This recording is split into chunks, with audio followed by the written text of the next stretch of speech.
हम जानवर हैं, राइट? ह्यूमन बींग्स जानवर हैं, तो जानवर खाना नॉर्मल है। एक्चुअली हमको ऐसा एग्रीकल्चर करके प्लांट्स को खाना अननेचुरल है। आप कह रहे हैं कि पौधे नहीं चाहते हम उन्हें खाएं?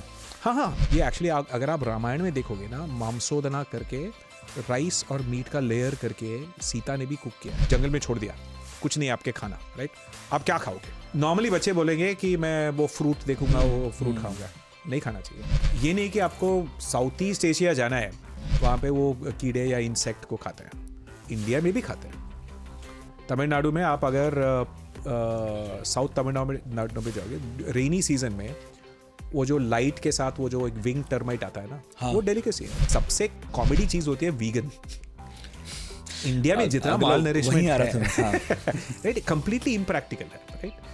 टेक्निकली आप अगर बहुत रिच हैं तो आप सप्लीमेंट लेके आप सोई वो सब कर सकते हो, बट प्रैक्टिकली मोस्ट पीपल के लिए नहीं। इंडिया का एवरेज हाइट कितना बड़ा है ऑपरेशन फ्लड से, राइट? इतना कैल्शियम, राइट? पहले तो उतना नहीं था, इतने छोटे थे। अगर आप फोटो देखोगे ना 1940s 50s से, अरे यूरोपियन से आधा हाइट हुआ करते थे, राइट? इंडिया में जो 20 या 30% डायबिटिक लोग हैं, उसमें से मैक्सिमम लोग बर्गर पिज्जा नहीं खाते। हाँ, ओके। जो लोग जितना ट्रेडिशनल खाते हैं उनका भी डायबिटीज होता है। रिच हो और एंड वेजिटेरियन हो तब प्रॉब्लम नहीं है, पुअर हो और वेजिटेरियन हो तब तो मालनरिशमेंट। इंडिया में एक्चुअली नाश्ता का ट्रेडिशन है ही नहीं। नॉर्मली जो लोग नाश्ता करते हैं वो एग्रीकल्चरल लेबर जो करते हैं वो नाश्ता करते हैं। वेज है नॉन वेज अंडा?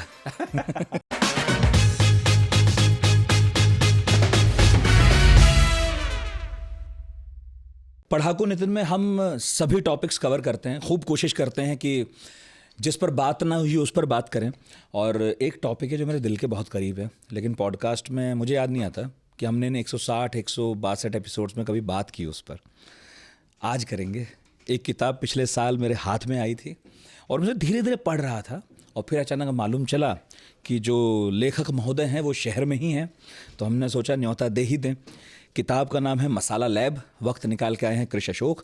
और वैसे कृष अशोक बहुत जाना पहचाना नाम है सोशल मीडिया के लिए, यूट्यूब के लिए, इंस्टा के लिए, क्योंकि अमूमन हम उन्हें किसी न किसी पॉडकास्ट में बात करते देखते हैं। आपका अपना एक चैनल भी है। खाने पर बहुत बात होती है, लेकिन खाने के साइंस पर बात करते हैं वो, और बहुत इंटरेस्टिंग है। बहुत ही दोस्ताना ढंग से बताते हैं, क्योंकि साइंस और खाना दोनों बिल्कुल अलग लगते हैं, लेकिन जब हम उनके मुंह से सुनते हैं तो बिल्कुल अलग नहीं है। भाई साहब, आप सॉफ्टवेयर इंजीनियर हैं, म्यूजिशियन हैं, बहुत तरह के इंस्ट्रूमेंट्स बजाते हैं, और जो किताब लिखी है मसाला लैब, फ़िलहाल उसके लिए बात करने आए हैं। और खूब तंग करते हैं हम जैसे लोग आपको कि आ जाओ भाई साहब, इस पे बात करो आप, क्योंकि जितनी बात करो उतना कम है इस किताब पर। खूब बिक रही है किताब, देखने में बहुत सुंदर है, खरीदी जानी चाहिए। कीमत थोड़ी सी ज़्यादा है, 1299 पेपर बैक भी है, बट पेपर बैक आ गई है, ये अच्छी बात है। बहुत बहुत स्वागत है सर। Thank you. और मैं देख रहा था कि इतनी पढ़ाई लिखाई, संगीत और जाने क्या क्या, पूरी दुनिया घूमते हैं आप, ये मसालों पर लिखने का ख्याल कैसे आया? सो पहले मैं एक चीज़ बता देता हूँ, मैं चेन्नई से हूँ। यस। सो चेन्नई, तमिल में ये जेंडर का की नहीं होता, तो मेरा हिंदी भी ऐसा ही होगा, तो क्षमा कीजिए। ठीक है। और थोड़ा बहुत बीच में थोड़ा इंग्लिश मिक्स कर लूँगा। बहुत अच्छी भाषा है आपकी, आप कहना शुरू कीजिए बस। राइट। सो सी, सब लोग दिन में 2-3 बार तो सब खाते हैं, राइट? और मैं जो सब सॉफ्टवेयर में था, मैं 20-30 साल का था, तो जो सॉफ्टवेयर में काम करते हैं ना, सबसे अनहेल्दी वही होते हैं। कंप्यूटर के सामने बैठ के रहते हैं 8-9 बजे, समटाइम्स 15-16 आवर्स। फिर ऑफिस का पार्टी, सॉफ्टवेयर में बहुत पैसा होता है तो पार्टी होता रहता है, बाहर खाते रहते हैं, ऑर्डर करते रहते हैं, तो अनहेल्दी लाइफस्टाइल मैक्सिमम है। मतलब 40 साल में लोगों का हार्ट अटैक होता था, डायबिटीज़ होता था, तो इसका अवेयरनेस थोड़ा पहले आ गया था। मतलब कि अगर मैं सॉफ्टवेयर में रहता हूँ तो थोड़ा बहुत हेल्थ का देखभाल कर लूँ।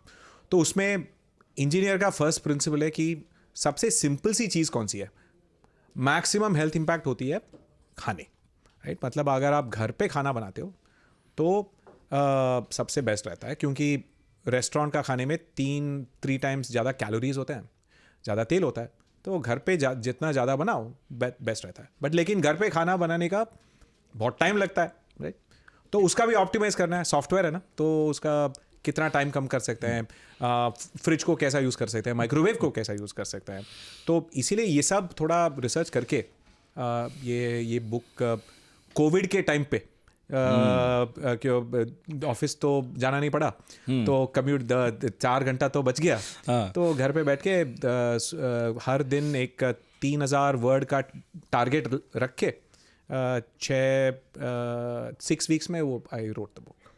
वाह, इतनी खूबसूरत है लेकिन किताब, जैसे किताब तो ठीक है नॉर्मली, इसमें कहीं कहीं आपने चार्ट्स, कहीं बहुत सुंदर सुंदर ड्राइंग्स हैं, भाषा इसकी बड़ी सरस है। लिखते हुए आपको आइडिया था कि आप एक जटिल विषय पर लिख रहे हैं, मुश्किल विषय? हाँ, सो मेरा बहुत पहले से इंटरेस्ट हुआ है साइंस कम्युनिकेशन पे। मतलब एक अनफॉर्चुनेट चीज़ है कि हम लोग जब स्कूल में साइंस पढ़ते हैं 99% वो ठीक से बहुत बोरिंग, बहुत कॉम्प्लिकेटेड सा, किसी को वो बायोलॉजी लैब या केमिस्ट्री लैब में कुछ समझ में नहीं आता है, राइट। बट साइंस इतनी ब्यूटीफुल सी चीज़ है अगर आप समझ लो, राइट।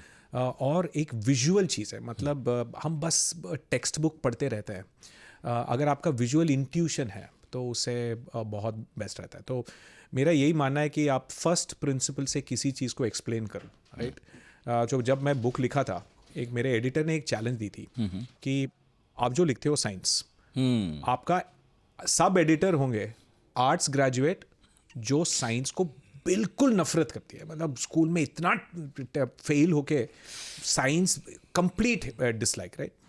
तो उनको समझ में आना चाहिए, बस उनको अच्छी लगनी चाहिए। सो ऐसे काफ़ी सारे रीराइट करके, थोड़ा बहुत कॉम्प्लिकेटेड लिखते हैं तो रीराइट करके, सो ऐसे ही बना था ये। लेकिन नाम है मसाला लैब। यस।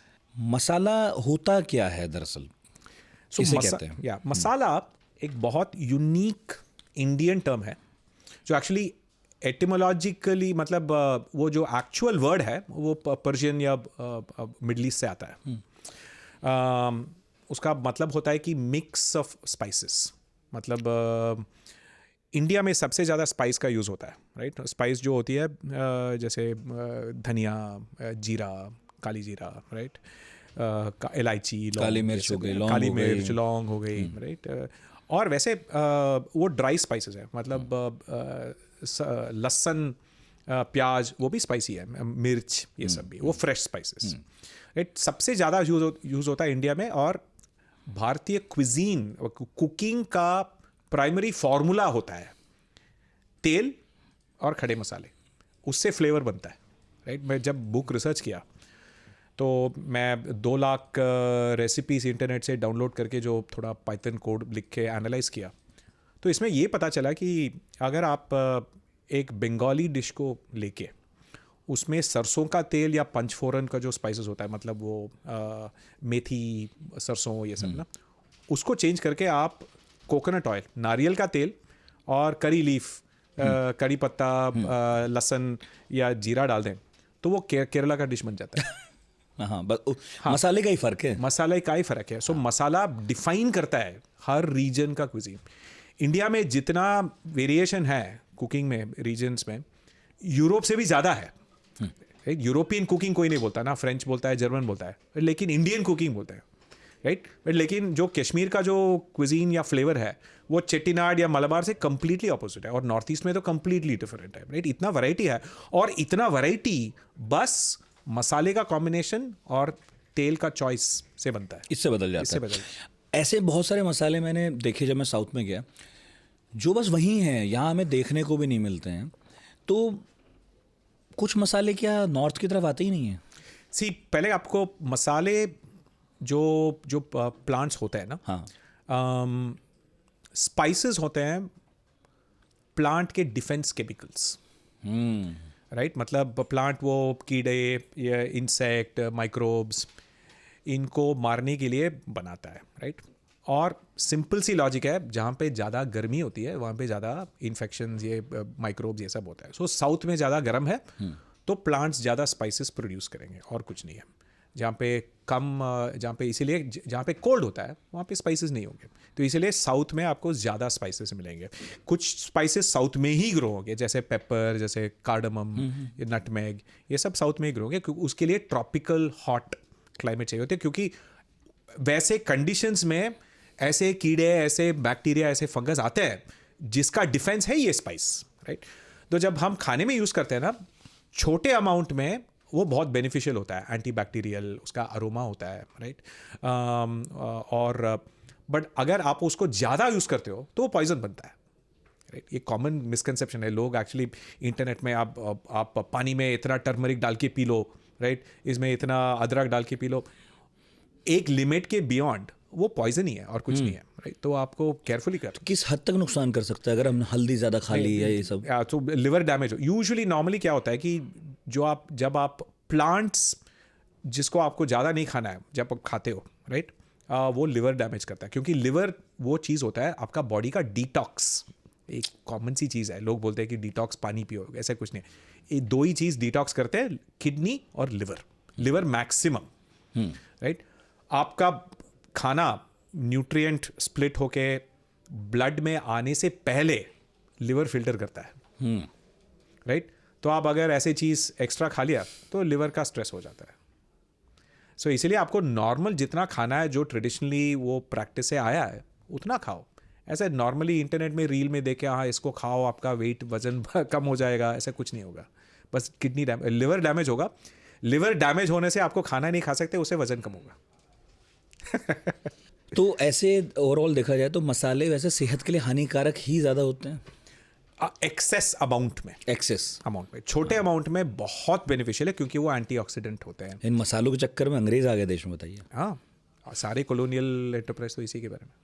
जब हमारी पूरी हिस्ट्री जो पिछले 250 साल की है, हाँ, उन मसालों के चक्कर में शुरू 250 साल भी नहीं एक्चुअली। अगर आप इजिप्ट में जाएंगे ना, जहाँ पे 1200 BC में फ़ारो रामेसीस, इजिप्ट का सबसे मतलब इंडिया अशोक महाराज जैसा वहाँ पर रामेसीस ना, उनका मम्मी में नाक के अंदर पेपर पाया गया था, राइट।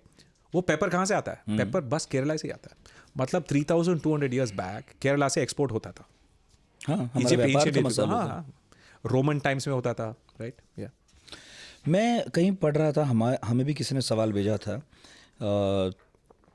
कि हाँ, तूतन खामेन की देह से काली मिर्च के अवशेष मिले थे, जो संभवतः भारत से आए थे। सुशांत भारती हमारे दोस्त, उन्होंने पूछा था। ये सच है? Yes, absolutely. तो यानी उनके खानों में भी यूज़ होता होगा? 3000 से एक्चुअली स्पाइसेस यूरोप और बाकी देशों में जहाँ पे स्पाइसेस ग्रो नहीं होते, बहुत साल के लिए मेडिसिन, दवाई जैसा यूज़ हुआ करता था। अच्छा। क्योंकि आप मॉडर्न मेडिसिन में ऐसे ही प्लांट से वो बस एक मॉलिक्यूल को निकाल के हम ड्रग बनाते हैं, राइट। वो ड्रग एक्चुअली जैसे टर्मरिक में करक्यूमिन है, वो बहुत बेनिफिशियल है, बट लेकिन टर्मरिक में बहुत कम है। उसको आइसोलेट करके निकाल के वो बेनिफिशियल बन जाता है, राइट। मेडिसिन ऐसे ही बनता है।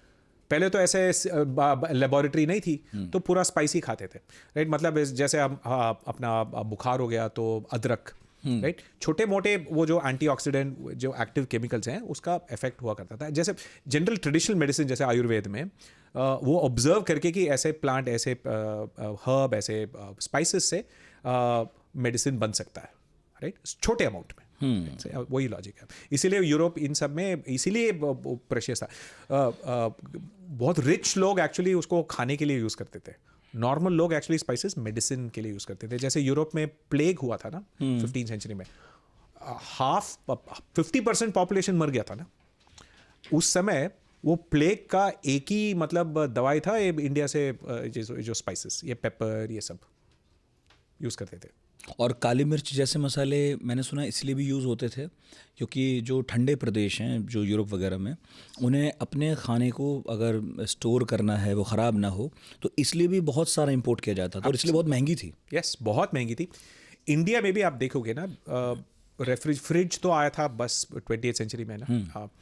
उससे पहले हमारे कुकिंग में इतना मसाला यूज़ होता है क्योंकि वो शेल्फ लाइफ बढ़ाता है, राइट। मतलब आप मसाले के साथ खाना बनाते हो तो वो 5-6 घंटे तक रह जाएगा रूम टेम्परेचर पे। अगर बिना मसाले के बनाए तो बस आधा घंटा में, चेन्नई में तो हाफ एन आवर में स्पॉइल हो जाता है अगर आप मसाले नहीं तो मसाले उसे बचाते तो हैं। या बचाते हैं। और एक और चीज़ है कि ये जो कोल्ड कंट्रीज़ में ना, उनका विंटर में उनका एग्रीकल्चर नहीं होता है, तो आपको सबको प्रिजर्व करना चाहिए पूरा विंटर के लिए। तो उसी के लिए ये सब सॉल्ट, ये सब प्रिजर्वेटिव वो यूज़ करते हैं। यस। अभी खाने की बात चल रही, तो आपने कहा था कि जैसे मसाले से बनाया हमने तो वो 6 घंटे चल जाएगा, बिना मसाले के तो आधे घंटे में ख़राब हो जाएगा। खाने को लेकर बहुत सवाल उठते हैं। मेरा एक दोस्त है जो बासी खाना बिल्कुल खाना पसंद नहीं करता। यस। तो इसके पीछे हम ज़्यादा सतर्क हैं, बेमतलबी हैं, या वाकई कोई लॉजिक है नहीं खाना चाहिए? नहीं, इतना लॉजिक नहीं है, क्योंकि इसका काफ़ी सारे डिमेंशंस हैं। सो पहली चीज़ ये है कि इंडिया में प्रिविलेज लोग, मतलब सोसाइटी के टॉप जो सुविधा संपन्न। हाँ, सुविधा संपन्न, राइट, वो लोग ये कह सकते कि मुझे फ्रेश ही खाना है। हाँ, उनके पास पैसे हैं, उनके वो सर्वेंट, या तो सर्वेंट होते हैं या तो बीबी मदर्स को एक्सप्लॉइट करते हैं कि आप घर पे रहो, रोटी बनाते रहो, स्कूल मत जाओ, काम मत करो, राइट। बहुत रिसेंटली तक ऐसे ही होता था ना। हाँ, मुन्ना के पापा तो ताज़ा ही खाते हैं। हाँ वही सेम। तो एक तो कल्चरल चीज़ है, राइट, कल्चरल प्रेफरेंस है, बट वो कल्चरल प्रेफरेंस को रखने के लिए लोग साइंटिफिक वैलिडेशन ढूंढते हैं ना। लेकिन आप अगर हिस्ट्री देखोगे हर कंट्री में, इंडिया में ही देखो आप, अगर जैसे साउथ में देखोगे ना, 50 साल पहले ही लड़कियां एक्चुअली स्कूल में जाते रहते थे और काम में आ गए थे ना, तो किचन में टाइम स्पेंड करना ऑटोमेटिकली कम हो गया था। तो इसीलिए प्रेशर कुकर का अडॉप्शन साउथ में ज़्यादा होता है, क्योंकि प्रेशर कुकर टाइम कम हो जाता है, गैस कम रहता है, और फ्रिज पहले अडॉप्ट हो गया था, ओवन आ गया। हाँ, ओवन आ गया, रेडी टू ईट फूड आ गए, ये जो मसाले मिक्स, पैकेट वाले मिक्स, ये सब पहले साउथ में आए थे, फिर यहाँ पे आए ना, फिर नूडल्स आ गए 2 मिनट वाले। हाँ, तो अगर आप वेस्ट में देखोगे, अगर साउथ ईस्ट एशिया, थाईलैंड, ये सब देखें, तो कोई करी पेस्ट फ्रेश नहीं बनाता, बस जाके पेस्ट मिक्स करता है, पानी कोकोनट मिल्क में डाल दिया और बन गया, फ्रोजन वेजिटेबल्स डाल दिया तो सब्जी बन गया ना। तो बस पूरा मील 15 मिनट में हो जाता है। लेकिन अगर आप पराठे, फ्रेश आलू पराठा खाना है तो बस 3 घंटे 4 घंटे बस किचन में रहोगे ना। तो ये कल्चरल इशू है। सो सेकेंड चीज़ यह है कि प्राइमरीली जो खाना का क्या होता है कि रूम टेम्परेचर में स्पॉइल होता है। जब फ्रिज में 2 डिग्री का टेम्परेचर है तो स्पॉइल नहीं होता, राइट, उसमें कोई न्यूट्रिशन कम नहीं होता।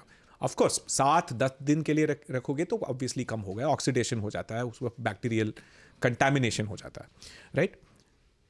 लोग ये नहीं समझते कि माइक्रो न्यूट्रिएंट्स मैक्सिमम कम होता है तब आप पकाते हो, पहले हीट से कम होता है, जब आप रीहीट करते हो तब थोड़ा बहुत कम होता है, और वो भी ओनली वाटर सॉल्युबल विटामिन, मतलब विटामिन डी, विटामिन सी, और कुछ नहीं कम होता। कार्बोहाइड्रेट्स कम नहीं होते, प्रोटीन कम नहीं होते, मिनरल्स कम नहीं होते, फैट सॉल्युबल विटामिन्स भी कम नहीं होते, only water soluble vitamins.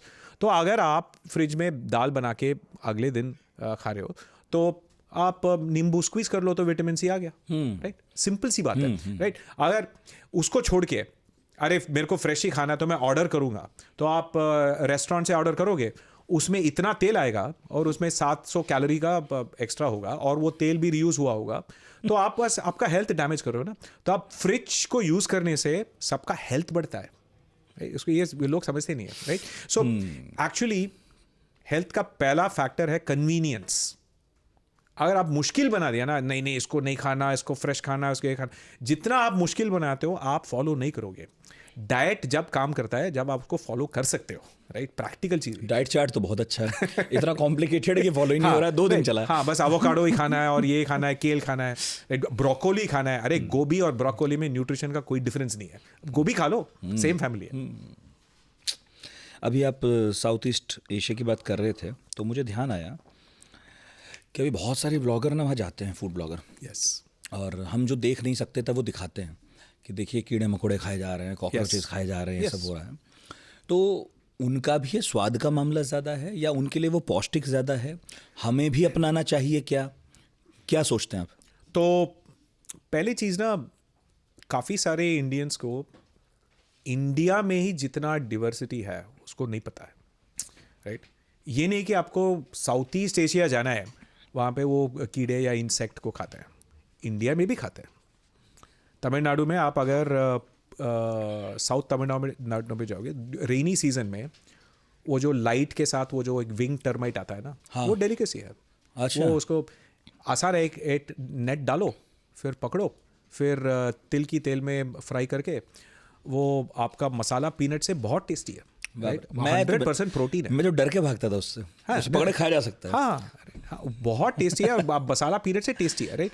North east में ये सिल्क वर्म का वो उसको लार्वा भी खाते हैं ना। तो कुछ ऐसे कर्नाटका या ये एंट चीटी की चटनी, चीटी की झारखंड चटनी, में खूब। हाँ झारखंड, हाँ, ये फॉर्मिक एसिड है। सो इंडिया में भी ऐसे चीज़ कॉमन है। सो ऐसे जो फूड का चॉइसेस है वो ज्योग्राफी से बनता है। उस ज्योग्राफी में आपका कार्बोहाइड्रेट का सोर्स क्या है? वो कार्बोहाइड्रेट का सोर्स होता है नॉर्मली या तो गेहूं होता है या तो चावल होता है मोस्टली। कुछ जगह में मिलेट होता है, कुछ जगह में कॉर्न होता है, कुछ यूरोप में पोटैटो होता है। वो कार्बोहाइड्रेट्स का होता है। सेकेंड चीज़ होती है फैट कहाँ से आती है, राइट? अगर आप ट्रॉपिकल रीजन में हो तो फैट्स आपको प्लांट से आ जाएगी। मतलब आप तिल से या कॉटन सीड से, ग्राउंड नट से या सरसों से। अगर आप डेयरी का कल्चर है तो घी है, मक्खन है, राइट? यूरोप और नॉर्थ इंडिया में, राइट? कुछ माउंटेन्स में आपको एनिमल फैट, मतलब वो जो मटन या गोट का जो फैट होता है उससे भी फैट होता है, राइट? सबसे मुश्किल ट्रिकी चीज़ होती है प्रोटीन, क्योंकि वो एसेंशियल होती है और वो मुश्किल एक्सपेंसिव होती है, राइट? तो अगर आप नॉर्थ और वेस्ट इंडिया में है तो आपका बेस्ट सोर्स ऑफ प्रोटीन होता है दूध से, मतलब पनीर। इसलिए मैक्सिमम इंडिया में वेजिटेरियंस नॉर्थ और वेस्ट में होते हैं क्योंकि वहाँ पे दूध होता है, राइट? सो मैक्सिमम वही होता है, राइट? पेनिनसुलर इंडिया में अगर आप अंदर सी के पास नहीं हो तो mutton and chicken and egg से होता है, राइट? अगर आप सी साइड में हो, सी फूड हो गया, राइट? अब और भी लोकल जाओगे तो कुछ जगह में आपको ये चीज़ नहीं मिलेगी। थोड़ा माउंटेनस है, आपका एग्रीकल्चर का चांस थोड़ा कम है, एनिमल रेजिंग नहीं है, तो वहाँ पे कुछ लोग क्या करेंगे, कीड़े मकोड़े उसका भी कर लेते हैं। अफ्रीका में भी बहुत कॉमन है, राइट? अल्टीमेटली क्या है, प्रोटीन है। लेकिन क्या लोग इतना सोच के खाते हैं या सिर्फ ये मामला उपलब्धता का है, जो हमें अवेलेबल हुआ हम वो खाएंगे? और बस उपलब्धता है और वो कल्चर हो गया, राइट? अगर आपके 1000-2000 साल से खा रहे हैं तो आप उसको आपको डिस्गस्टिंग नहीं लगेगा। क्योंकि जो ये वेज वर्सेस नॉन वेज वाली बहस है, जिसमें लोग, जो एक्चुअली तो कहीं एक कल्चरल बहस है, लेकिन उसे लोग चाहते हैं कि साइंस उसको थोड़ा सपोर्ट कर दे हमारी तरफ से। वही है। लोग कहेंगे वो तुम जानवर खाते हो, तो एक कह रहा तुम भी तो पेड़ खाते हो, वो भी तो जिंदा है। तो हम जैसे लोग कभी ये समझ नहीं पाते, किसी कंक्लूजन पे पहुंचते नहीं है कि ये भाई सही कह रहे हैं, ये वाले भाई सही कह रहे हैं, कि दोनों ही गलत कह रहे हैं। हम जानवर है, राइट? ह्यूमन बींग्स जानवर है, तो जानवर खाना नॉर्मल है, राइट? एक्चुअली हमको ऐसा एग्रीकल्चर करके प्लांट्स को खाना अननेचुरल है एक्चुअली, क्योंकि 5000 साल से ही ये हुआ है। खेती बहुत बाद में हाँ, आई है। खेती बहुत, उससे पहले तो हंटर गैदर ही थे, कुछ भी खाते थे, राइट? फल मिल गया तो फल खा लेंगे, इंसेक्ट तो इंसेक्ट खा लेंगे, राइट? खाना मिलना मुश्किल था ना, राइट? अगर एक एनिमल को मार दिया तो फिर वो 2-3 दिन के लिए एक्चुअली स्पॉइल हो जाएगा, तो सब लोग एक्स्ट्रा खाते थे, राइट? एक्स्ट्रा खा के वो फैट स्टोर होता था, राइट? वो विंटर में क्योंकि फिर 2-3 महीने के लिए कुछ खाना नहीं मिलेगा, राइट? तो फैट स्टोर करना है। तो जो जेनेटिक्स उससे आया है, उसी कारण से हम लोग आजकल डायबिटीज होता है ना, क्योंकि आजकल खाना बहुत ईजी है ना। दिन में 2-3 बार खाने का कल्चर बस 5000 साल पुराना है। उससे पहले तो महीने में एक बार, राइट? ऐसा ही था।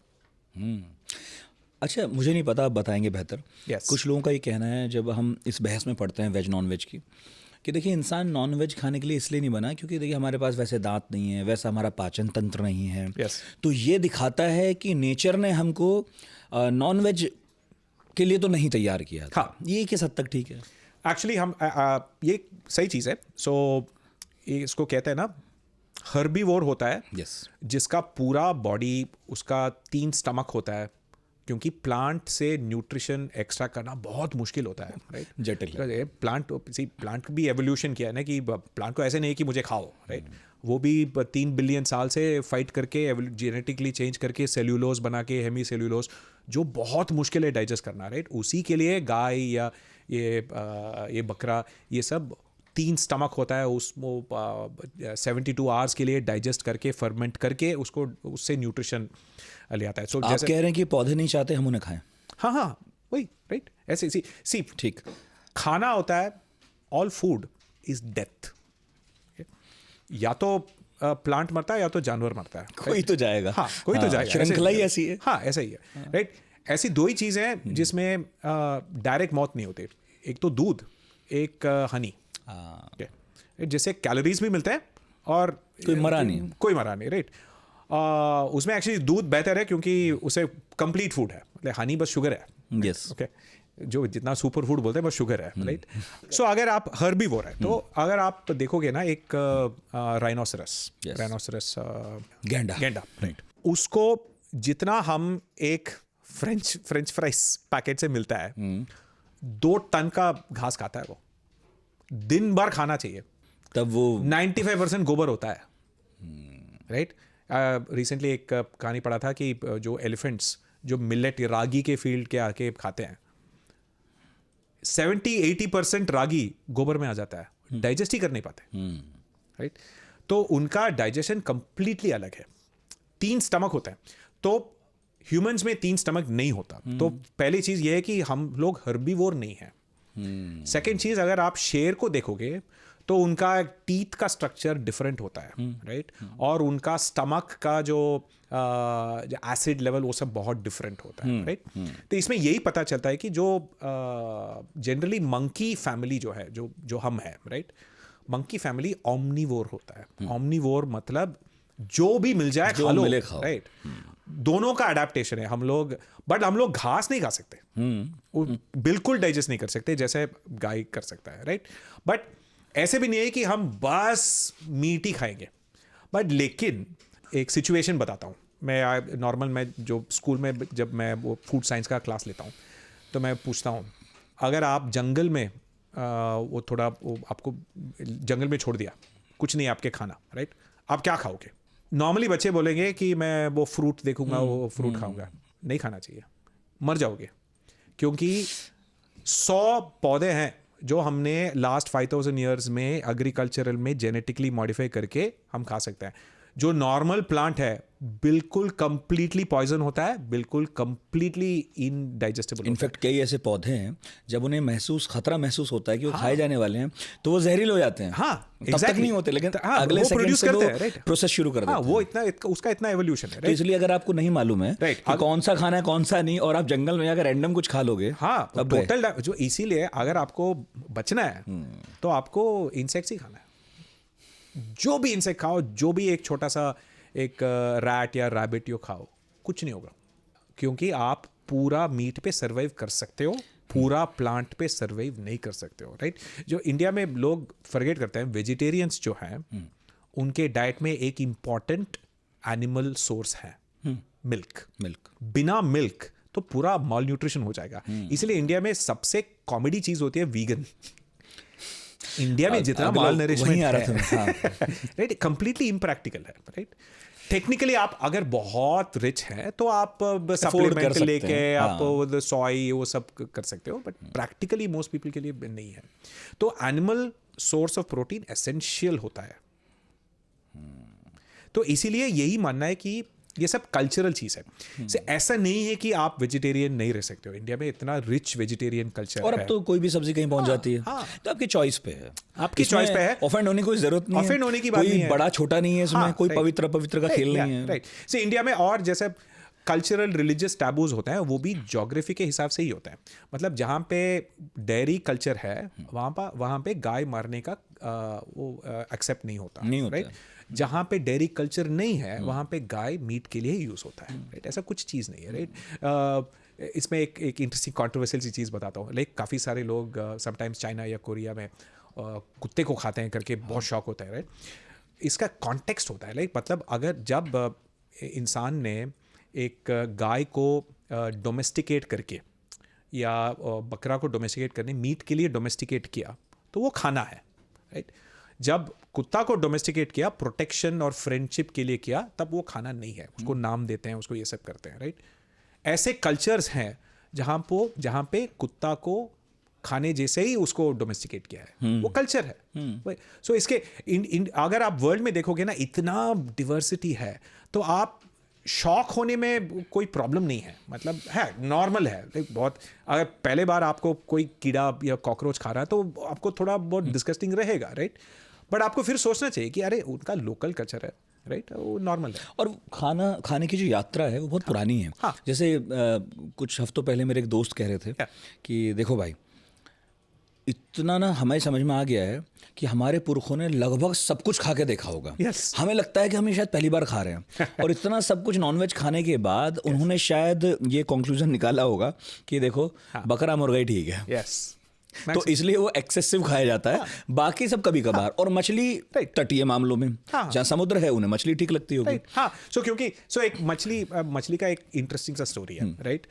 अगर आप विष्णु का इमेज देखोगे ना, हाँ, उसमें शंख होता है, उसका सिंबॉलिज्म है कि समुद्र से जो आपको खाना मिलता है उसका एक रेफरेंस है, राइट। अगर मछली, मैं आपको टोक के ऐसी उसमें ऐड कर रहा हूँ कि मछली इतनी शुभ मानी जाती है कि दुनिया की बहुत सारी सभ्यताओं में मछली बनी हुई मिली है, कहीं पत्थरों पर, कहीं कब्रों पर, और उससे ये निष्कर्ष निकाला गया कि मछली समृद्धि का प्रतीक है।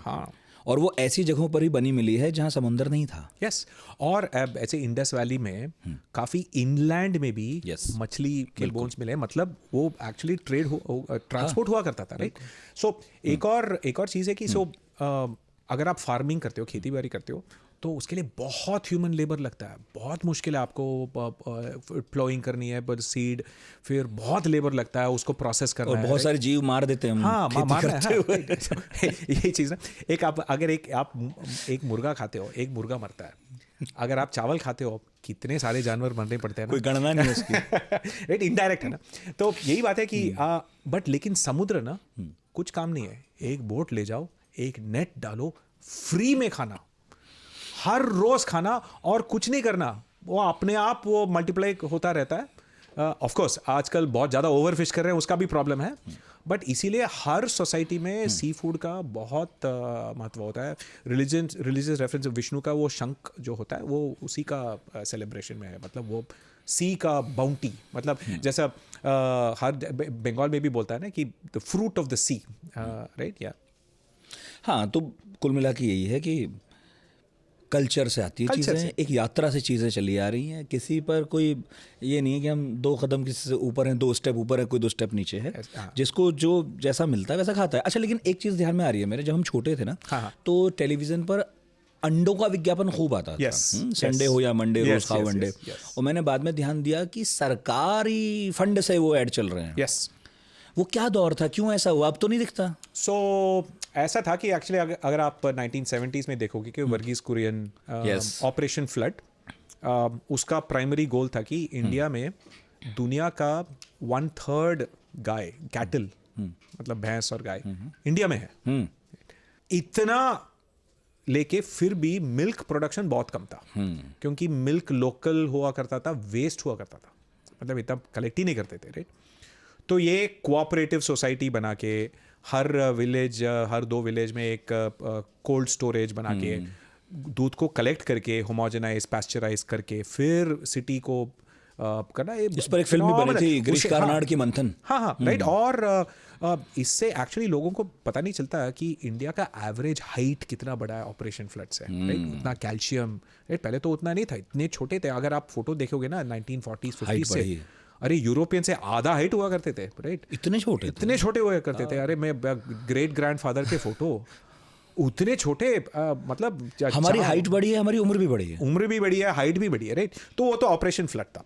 तो ऐसे ही 1980s में पहले चीज़ तो इंडिया में पाउल्ट्री का मैक्सिमम कंजम्पशन होता है 2 स्टेट में, प्रोडक्शन और कंजम्पशन होता है 2 स्टेट में, आंध्रा, मतलब तेलंगाना, आंध्रा और तमिलनाडु, राइट। मैक्सिमम यही होता है। तो उसी समय थोड़ा वो इंडस्ट्रियल पाउल्ट्री वो सब था और प्रोडक्शन बढ़ गया था, राइट। और उस समय ये भी पता चला कि इंडिया में ठीक है, दूध का ठीक है, साउथ में क्या होता था कि लैक्टोस इंटॉलरेंस ज़्यादा है, लोग दूध इतना नहीं पीते, राइट?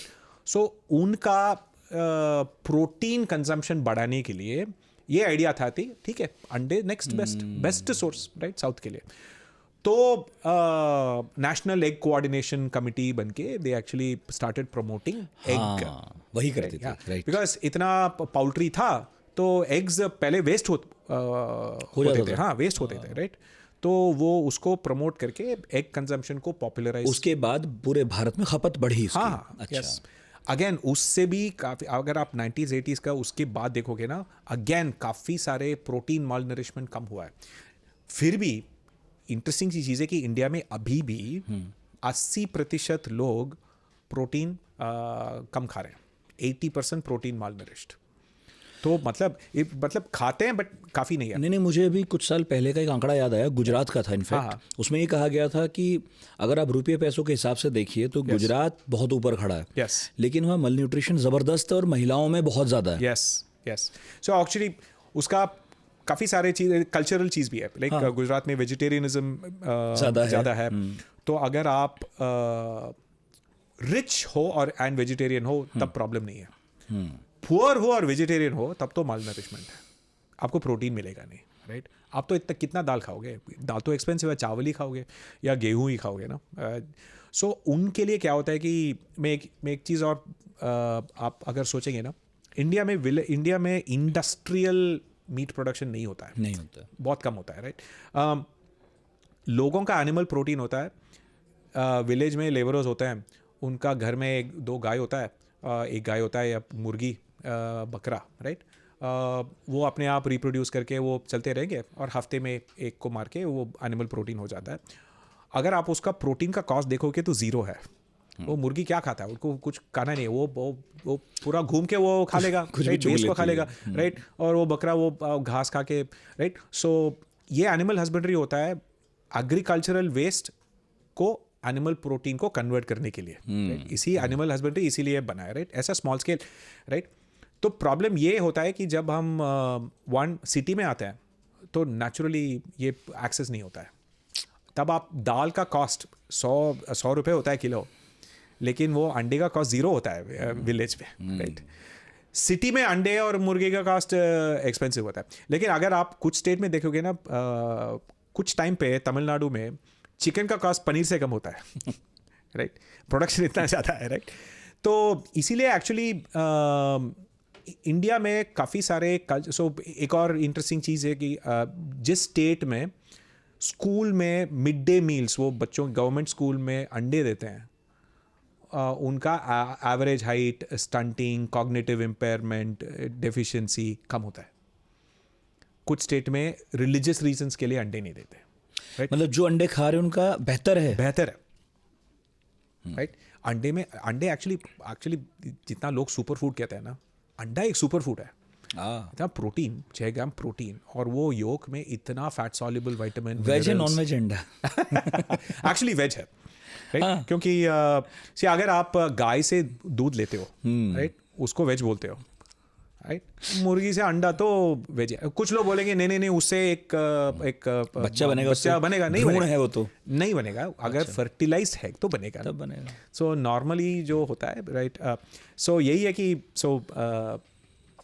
गाय से दूध लेने के लिए उसको फोर्सिबली प्रेग्नेंट करना पड़ता है, फिर उसके बछड़े की भी देखभाल करनी पड़ती है, पीना जाए। हाँ, अंडे के लिए मुर्गा को प्रेग्नेंट अवॉइड करना है, ऑपोजिट है। और एक्चुअली अगर आप मॉरली देखोगे तो अंडा मोर मॉरल है, राइट? कम पेन है, ज़्यादा नहीं घुसते उसमें, हाँ, कंट्रोवर्सी है बहुत ज़्यादा। अच्छा, एक सवाल मेरे दिमाग में आ रहा था डाइट का, कि जैसे आपने बहुत सारी बात बताई, ये खाना चाहिए नहीं खाना चाहिए। देखिए, एक नॉर्मल आदमी के लिए तो डाइट चार्ट बनवाना बड़ा कठिन काम है, है ना? डाइटिशियन महंगे हैं वैसे हमारे देश में। ठीक है, उनका भी बेचारों का पेशा है।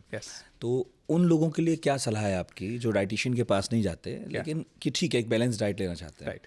तो पहले चीज़ तो आपको ये रियलाइज़ करना चाहिए कि ऐसे एक डाइट, एक सुपर फूड, एक सुपर डाइट नहीं है, राइट? हर जगह का वेरिएशन होता है। पहले चीज़ तो आप जो खाओ आपको टेस्टी लगे, Okay. ऐसा अननेचुरल ये सब चेंज मत करो, क्योंकि वो सस्टेनेबल नहीं, आप वो अफोर्ड नहीं कर पाओगे। फिर उसको खा के फिर नहीं, मज़ा नहीं आया, फिर एक कचौरी खा जाओगे, एक समोसा खा जाओगे। वो बिहेवियर आपको, सी आप विल पावर पे डिपेंड मत करो, एनवायरनमेंट को चेंज करो, राइट। मतलब पहली चीज़ तो आप जो अच्छा लगे उसको खाओ, पहले रूल तो वो है। एंड और वैसे भी आपका गट और वो डाइजेशन, आपका जो ट्रेडिशनल फूड है वो मैक्सिमम बेस्ट लो रिस्क उसी से है। जो ट्रेडिशनली आप खाते हो वो खा लो, राइट। सेकेंड चीज़, उसके बाद पहले आप अपना पूरा लाइफस्टाइल, आपका जितना एनर्जी चाहिए, आपका जितना एक्सरसाइज कर पाते हो उसको देखो। आपका वज़न बढ़ रहा है या कम हो रहा है? अगर बढ़ रहा है तो आपको कैलोरी कम करनी है, राइट। अगर आपका वेट कम हो रहा है तो आपको कैलोरी इंक्रीज करनी है, राइट। ऐसे दोनों चीज़ होती है, राइट। तो पहले आपका इंडिविजुअल कैलोरी नीड का ये कैलकुलेशन ऐप आपको छोड़ दो, बस वजन को देख लो, राइट। वजन बढ़ रहा है तो आपको कम करना है, सिंपल है, सिंपल चीज़ है, राइट। वजन कम होना कैलोरी रेस्ट्रिक्शन से ही होता है, और किसी से नहीं होता। एक्सरसाइज से वेट कम नहीं होता, ये चिया सीड पानी में डाल के पीने से नहीं होता। हाँ, मतलब मुझे कैलोरी कम करनी है, बस कैलोरी कम सीधी करना, बात। और कुछ नहीं है। सेकंड चीज़ तो यही है। ठीक है। तीसरी चीज़, उसके बाद आपका फैमिली हिस्ट्री देखो, राइट। आपका डायबिटीज़ रिस्क है, कार्डियोवैस्कुलर रिस्क है। अगर आपका फैमिली में डायबिटीज़ रिस्क है तो आप थोड़ा रिफाइंड कार्बोहाइड्रेट्स से दूर रहो, मतलब कम करो। मतलब ये नहीं कि अगर आप इतना चावल खाते हो तो थोड़ा कम करो, राइट। डेली थोड़ा कम करके थोड़ा मिलेट्स ऐड कर लो, राइट, जिसमें फाइबर ज़्यादा है, राइट। अगर आपके फैमिली में हार्ट डिजीज़ है तो आपका फैट कंजम्पशन का थोड़ा केयरफुली रखो, घी थोड़ा कम कर लो, राइट। इंटरनेट में देखेंगे घी सुपर फूड है, अरे घी नॉर्थ इंडिया का ट्रेडिशनल फैट है, राइट। इंडिया में इतने सारे फैट हैं। अगर बंगाल में जाओ तो सरसों का तेल सुपर फूड है, केरला में कोकोनट ऑयल सुपर फूड है, तमिलनाडु में तिल की तेल सुपर फूड है, राइट। ऐसा कुछ नहीं है, फैट होता है। अगर आपका हेल्दी है, आपका रिस्क नहीं है, तो घी ठीक है, उसमें विटामिन डी होता है, हेल्दी होता है, राइट। अगर आप ठीक का अमाउंट खाते हो, राइट। इंडिया में एक्चुअली नॉर्मली फैट का कंजम्पशन ज़्यादा होता है क्योंकि हमको पता नहीं चलता।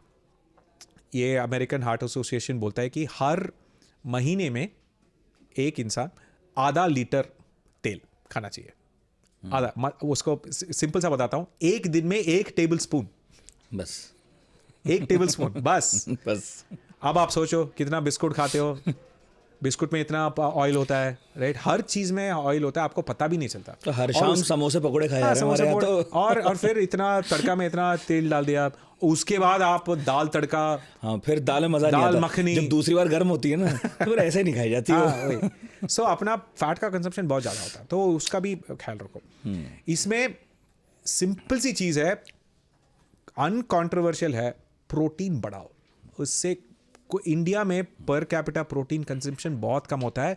इंडियन डाइट, जो लोग नॉनवेज भी खाते हैं उनका भी प्रोटीन कंजम्पशन कम ही होता है, राइट। जैसे आपने चिकन करी खा लिया तो ऐसा नहीं कि उसमें 5 पीस चिकन आपको मिल गए, बस वो टेस्ट के लिए रहता है, एक पीस मिल जाएगा आपको, राइट। जो फिश करी खाते हैं वो बस उसमें 2 पीस होंगे और आपको कुछ नहीं मिलेगा, वो तो मसाले खा रहे हैं। हाँ, मसाले खा रहे हैं। तो आप प्रोटीन डिलिबरेटली इंक्रीज करो, उससे आपका बेस्ट हेल्थ बेनिफिट्स होगा।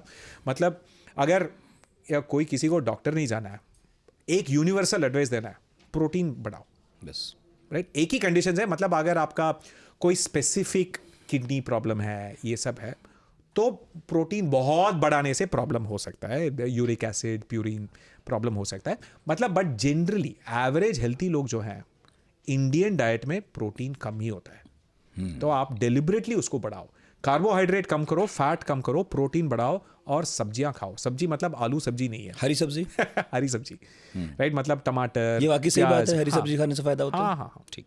मतलब वो भी ऐसे नहीं कि आप पालक ही पालक खा रहे हो, तब तो किडनी स्टोन होगा, राइट। तो आपको थोड़ा बैलेंस, मतलब टमाटर खाओ, ये सब, जितना मल्टीपल वेजिटेबल्स। पर अब तो कंडीशन ये हो गई है कि अगर मंडी से जाके कोई सब्जी भी लेता है उसमें डर लगता है, क्योंकि सब्जियों में भी मिलावट है। नहीं, ये मिलावट की बात ना, मतलब कितना कैसे बचे ये? सी एक्चुअली ये लोग, ये सोशल मीडिया के टाइम पे ये लोग बहुत सोचते हैं, राइट। एक्चुअली आप टेस्ट करेंगे ना, ये पेस्टिसाइड रेसिड्यू ये सब बहुत कम होता है। अगर आप सब्जी को वॉश करते हो, धोते हो ना, उसमें काफ़ी 50-60% तो चला गया। वैसे भी पहले बहुत कम ही था, उसमें से चला गया। बाकी सब तो आपका लिवर ठीक कर लेगा, ऐसा कुछ प्रॉब्लम नहीं है। ऐसा कंपैरिजन है।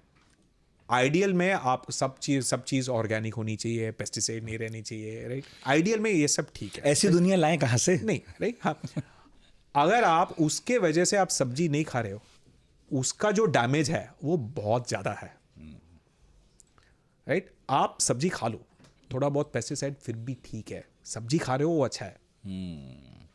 ये हम अचानक से इतने इतने मोटे लोग अपने आसपास देख रहे हैं, जिनमें एक मैं भी शामिल हो गया हूँ। ये अचानक से मोटापा कैसे बढ़ने लगा? इसका बहुत कॉम्प्लेक्स रीज़न है। सी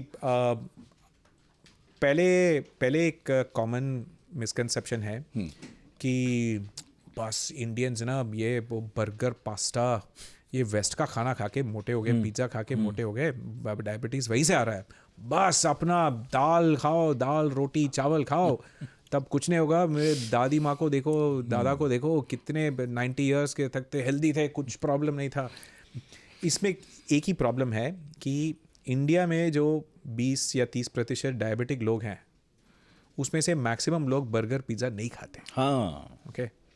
जो लोग जितना ट्रेडिशनल खाते हैं उनका भी डायबिटीज़ होता है, तो राइट। सो इसमें प्रॉब्लम ये है कि लाइफस्टाइल चेंज हुआ है, राइट। अपना जो डाइट है, ट्रेडिशनल डाइट है, वो एक हाईली एक्टिव, मतलब खेती बाड़ी, साइकिल पे जाना, चल के जाना, 5 किलोमीटर चल के स्कूल जाना, बाहर 2-3 घंटे के लिए खेलना, उसके हिसाब से ये डाइट अडेप्ट हुआ है, राइट। आपका ग्रैंडफादर या ग्रेट ग्रैंडफादर जिनका डेली फिजिकल एक्टिव हुआ होगा, उसके लिए 4 रोटी, दाल सब्जी, फिर मक्खन, ये सब ठीक है, राइट। अगर आप सिटी में रह के सॉफ्टवेयर जॉब करके आपका मैक्सिमम एक्सरसाइज है आपका वो फोन में रील स्वाइप करना, राइट। अब अगर आप उतना ही एक्सरसाइज करते हो तो आपका पहले तो आपको कैलोरीज कम करने चाहिए। सो वही प्रॉब्लम है कि आप वो उसको पता नहीं चलता कि आपको Indians on an average calories बहुत ज़्यादा खा रहे हैं और एक्सरसाइज करते नहीं, चलते फिरते भी नहीं हम। हाँ, एक्सरसाइज ऐसे एक और एडवांटेज एक्सरसाइज का ये एडवांटेज है कि अगर आप एक चीज़ तो आप रनिंग करते हो, वॉकिंग करते हो, तो ओवरऑल आपका हार्ट रेट, वो कार्डियोवैस्कुलर इंप्रूवमेंट होता है, राइट। लेकिन मैक्सिमम इंप्रूवमेंट होता है अगर आप वेट ट्रेनिंग करते हो, क्योंकि वो मसल बढ़ाने से मसल का जो कैलोरी यूज़ होता है वो बहुत ज़्यादा होता है। तो अगर आप मसल बढ़ाते हो तो आप जितना खाते हो वो मसल यूज़ कर लेगा। Okay. Even without exercise it will use. तो यही बिगेस्ट एडवांटेज ऑफ हेल्थ है, मसल बनाने, राइट। इंडिया में पर्टिकुलरली एक कॉमन मिसकंसेप्शन है कि हाँ, लड़के तो बॉयज़ के लिए मसल ठीक है, लड़कियां तो जिम नहीं जाना है क्योंकि वो मसल दिख जाएगा। ये सबसे बड़ी एक्चुअली बैड नेगेटिव चीज़ है, राइट। विमेन जिनका जनरली नॉर्मली टेस्टोस्टेरोन कम होता है, एस्ट्रोजन होता है, मसल, विजिबल मसल बहुत मुश्किल होता है, लेकिन उनको वेट ट्रेनिंग करना चाहिए। जितना मसल बढ़ाते हैं उनका एक्चुअली बहुत हेल्दी है, right? अच्छा, या सो इसीलिए एक्चुअली ये एक्सरसाइज का यही इम्पैक्ट है, राइट। या नमक भी बहुत सारे आ गए ना, काला, सफ़ेद, आयोडाइज्ड, कुछ वो हिमालयन रॉक वाला। बेस्ट क्या है? नमक होता है, इसमें कोई डिफरेंस नहीं है। तो गांव में वो डले देखे थे, वो आते थे पत्थर टाइप, वो तोड़ के रब करके, राइट। अगर आप सिंपल सी मैथमेटिक्स है, जो भी हिमालयन पिंक सॉल्ट लिया, ये लिया, वो लिया, सेंधा नमक लिया, उसका सोडियम क्लोराइड का परसेंटेज देखो। अच्छा, 99% सोडियम क्लोराइड है। 1% में आपको कोई मैजिक होने नहीं वाला। आप नमक कितना यूज करते हो? हाँ, 1 टीस्पून तो यूज करते हो ना। बिल्कुल। उसका 1% में जो मिनरल्स हैं वो काफी नहीं है आपके लिए, इतना हेल्थ इंपैक्ट नहीं है, राइट। नमक के साथ तो ये स्वाद अनुसार ये जैसा हो गया। हाँ, ये जैसा ना लोग बोलते हैं कि गुड़ खाओ उसमें आयरन मिल जाएगा। अरे यार, आपको अगर जितना डेली रिक्वायरमेंट ऑफ आयरन है उसके लिए 100 ग्राम गुड़ खाना है, उसे आपका डायबिटीज का प्रॉब्लम हो जाएगा, राइट। सो ये लोग डिनोमिनेटर मैथमेटिक्स भूल जाते हैं, राइट। सो नमक 99% सॉल्टी होता है, जो भी नमक हो, जो भी खाओ आप नमक जो यूज करो जिसमें आपको टेस्ट हो जाए। काला नमक में उसका एक यूनिक टेस्ट होता है, सेंधा नमक में एक टेक्सचर का वैरायटी होता है। बट एक चीज याद करो कि हमने नमक में आयोडीन क्यों ऐड किया है, राइट? क्योंकि इंडिया में वेजिटेरियन लोग ज़्यादा होते हैं और जो लोग नॉनवेज भी होते हैं, नॉनवेज इतना ज़्यादा नहीं खाते। आयोडीन प्लांट से नहीं मिलता, आपको एनिमल सोर्स से ही मिलता है, ओके। डाइट में अगर मिलना हो तो, राइट? सो इंडिया में नॉनवेज कंजम्पशन कम होता है, तो इसलिए आयोडीन डिफिशिएंसी इंडिया में 1940s 50s में बहुत ज़्यादा था, अच्छा। राइट? आयोडीन डिफिशिएंसी बच्चों का एक्चुअल मेंटल डेवलपमेंट इफेक्ट हो जाता है, थायराइड फंक्शनिंग इफेक्ट हो जाता है। तो उसका सिंपल सा सोल्यूशन पहले यूरोप में जो पायनियर किया था कि अरे नमक में डाल दो तो ये प्रॉब्लम हो गया, हमको ज़्यादा आयोडीन नहीं चाहिए, जितना नमक में होता है उतना ही चाहिए। तभी सरकार ने ऐड चलाए थे। इनफैक्ट मुझे उसकी कुछ लाइन अभी भी याद है कि आयोडीन की कमी से किसी को भी घेंगा हो सकता है, और गर्भ के वक्त अगर इसकी कमी हो तो बच्चा अपंग भी पैदा हो सकता है। हाँ, एग्जैक्टली, मुझे रट गया है वो। बहुत डेंजरस है ये जो लोग इन्फ्लुएंसर बताते हैं कि ये सेंधा नमक खाओ, ये खाओ, अरे इतना सोच समझ के इतने बच्चों का डैमेज मरने के बाद ऐसा रिसर्च करके आया है, और आप ऐसे रील देखे तुम रहने दो भाई, रहने दो भाई। काफी सारे एक्सपर्ट हैं ये जो कि अगर आप वेजिटेरियन हो तो आपको आयोडीन नमक ही खाना चाहिए, राइट? अनलेस आप सी फूड खा रहे हो रोज, आपको डाइट से आयोडीन मिलेगा नहीं। ओके। चाय बहुत सारे लोग बार बार गर्म करके पी लेते हैं। ठीक है, तो सवाल आया था मेरे पास कि पूछ लीजिए कि कितनी बार में जहर हो जाएगी वो। जहर तो बनती नहीं है, राइट? सो ये लोग ना इंटरनेट में ऑन्कोलॉजिस्ट से ज़्यादा कैंसर डायग्नोस करने वाले इंटरनेट में हैं, राइट? कैंसर वैसे भी रेयर डिजीज़ है, राइट? बट हमको जब इंटरनेट पे देखते रहते हैं ये लगता है कि बहुत कॉमन है, एक्चुअली बहुत कम, इतना कॉमन नहीं है सही में, राइट? लेकिन तादाद जिस तरह हिंदुस्तान में बढ़ रही है उससे तो ऐसा लगने लगा है कि अब लगातार लोग कैंसर की चपेट में आ रहे हैं। पहली चीज़ तो यह है कि cancer is a disease of age. जब आपका लाइफ एक्सपेक्टेंसी बढ़ता है तो आपको ज़्यादा कैंसर पेशेंट्स दिखेंगे।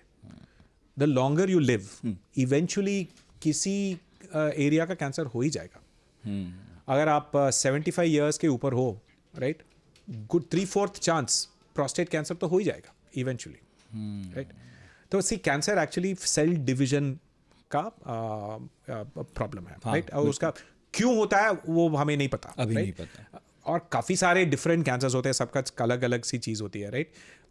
उसमें एनवायरमेंटल कॉज कुछ चीज़ होती है, लाइक मतलब कुछ लोग जैसे एस्बेस्टॉस में वो फैक्ट्री में काम करते थे या स्मोकिंग करते हैं, राइट, ज़्यादा अल्कोहल पीते हैं, उसमें से पता चलता है कि इसका कैंसर रिस्क बढ़ता है, राइट?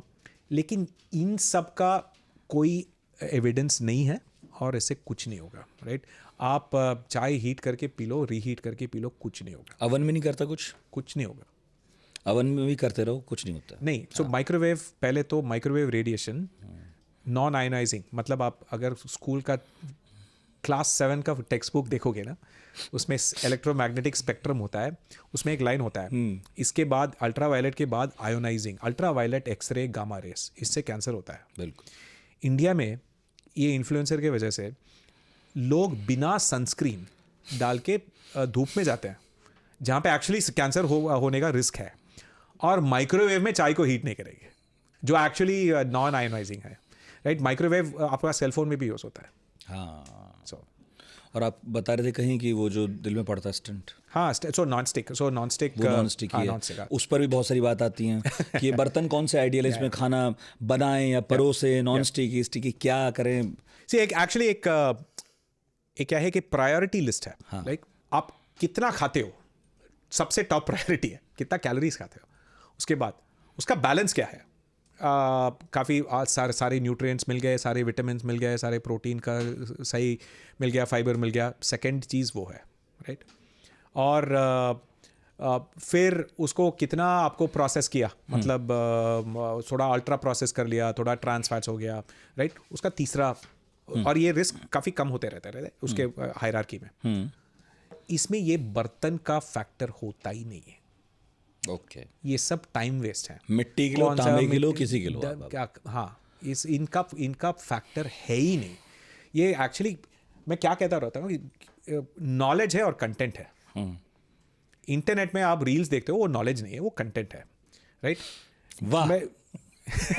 अगर पहली बार बता दिया कि हाँ आप एक्चुअली नॉट स्टिक यूज़ करो, कुछ नहीं होगा, फिर उसके बाद क्या कंटेंट बनाओगे? अब मैं कुछ और देखूंगा। हाँ, तो आपको हर एक चीज का, हाँ टर्मरिक ये करो, इससे नॉन स्टिक से कैंसर डर होगा। का व्यापार तो हर जगह है ना, पॉलिटिक्स हो वही, हाँ, चाहे कंटेंट हो, घर का सब में व्यापार तो मैक्सिमम होता है ना। डराओगे नहीं, देखूंगा क्यों?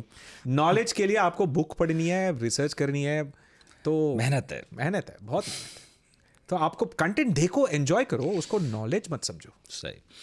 चाय पत्ती एक बार यूज होगी, दोबारा यूज कर ले। कर लो। अब इसमें स्वाद चाय का की मामला है स्वाद वैसे। का मामला है और कुछ नहीं है, राइट? सही। चाय में एक्चुअली आप जितना हीट करते हो ना, उतना वो एंटीऑक्सीडेंट और वो सब कम होता है, क्योंकि वो हीट सेंसिटिव होता है, राइट?